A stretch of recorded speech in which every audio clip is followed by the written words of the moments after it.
Do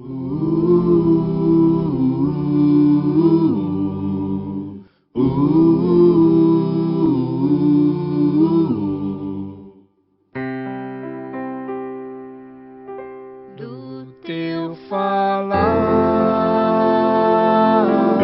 ó Salvador,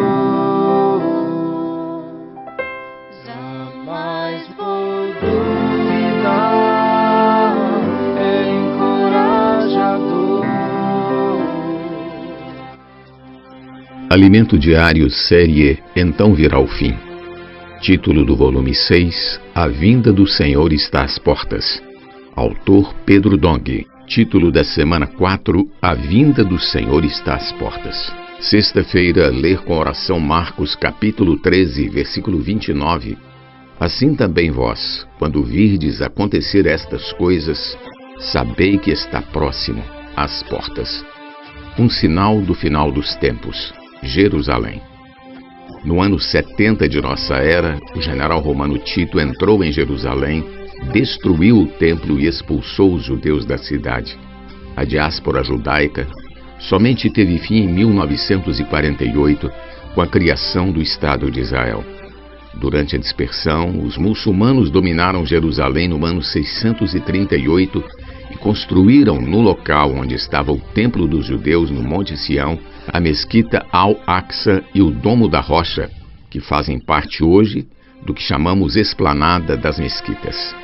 A partir daí, Jerusalém, que já era considerada como uma cidade sagrada para judeus e cristãos, tornou-se também sagrada para os muçulmanos.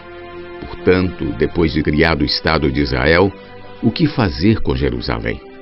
Ela continuaria sob o domínio dos muçulmanos ou pertenceria a Israel? A ONU decidiu que Jerusalém teria um status especial, por isso, não pertenceria exclusivamente ao Estado de Israel. Mas na Guerra dos 6 Dias, em 1967, Israel derrotou vários países árabes que se levantaram contra ele e aproveitou esse conflito para se apoderar de Jerusalém. Israel, entretanto, não tem o pleno controle sobre todas as áreas da cidade, sendo forte a presença de outros grupos, como os muçulmanos, que ainda mantêm o domínio da esplanada das mesquitas em cima do Monte Sião. Muitas nações não reconhecem Jerusalém como a capital de Israel, mas o presidente Trump dos Estados Unidos chegou a fazer esse reconhecimento e o governo brasileiro, na mesma época, sinalizou sua intenção de proceder do mesmo modo. Conforme já vimos, em 1948, a figueira, a criação do Estado de Israel, floresceu. Desde 1967, Jerusalém está novamente nas mãos do povo judeu. E agora só falta a reconstrução do templo em seu devido lugar, onde hoje se encontra a esplanada das mesquitas. A pressão para que isso ocorra vai aumentar cada vez mais. Para os judeus ortodoxos, as edificações naquele lugar devem ser derrubadas e o templo erguido exatamente ali. Isso é motivo de constantes conflitos entre muçulmanos e judeus, entre Israel e os países muçulmanos vizinhos. A pressão da opinião pública internacional e a reação dos países árabes até este momento não permitiram que isso acontecesse. Mas vemos hoje que as questões internacionais estão passando por grandes transformações. Tudo pode mudar em pouco tempo. Quando o anticristo se levantar como um grande líder mundial, fará uma aliança com o Estado de Israel e possivelmente com os árabes daquela região. Essa aliança será de 7 anos. Daniel capítulo 9, versículos 24 ao 27.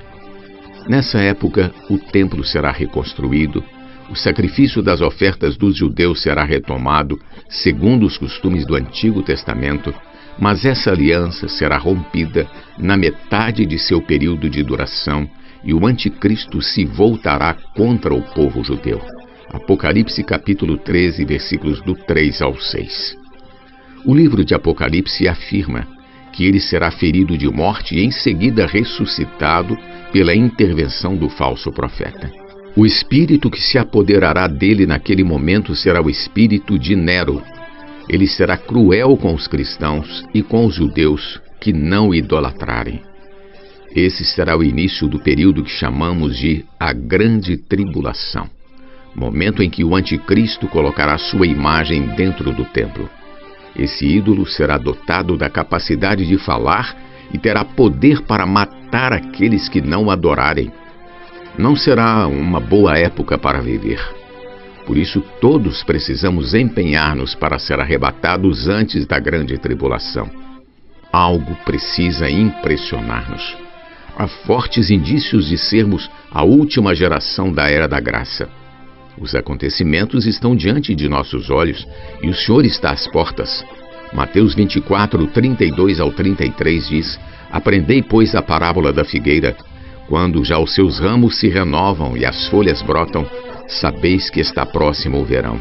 Assim também vós, quando virdes todas estas coisas, sabei que está próximo às portas. Não vejamos isso como um mero estudo escatológico sobre o final dos tempos.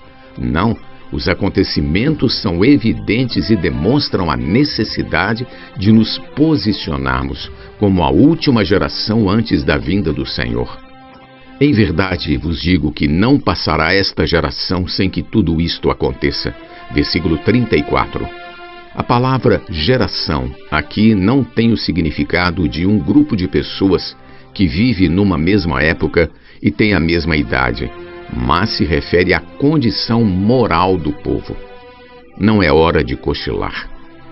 Vamos acordar e nos envolver com a pregação do Evangelho e com a edificação da igreja. Precisamos vigiar. Passará o céu e a terra, porém as minhas palavras não passarão. Mas, a respeito daquele dia e hora, ninguém sabe, nem os anjos dos céus, nem o Filho, senão o Pai. Mateus capítulo 24, versículos 35 e 36.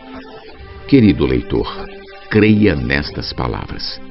A vinda do Senhor está próxima. Vigie.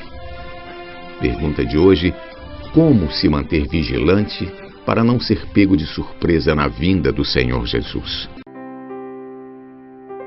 Do teu falar, ó Salvador, jamais vou duvidar, é encorajador,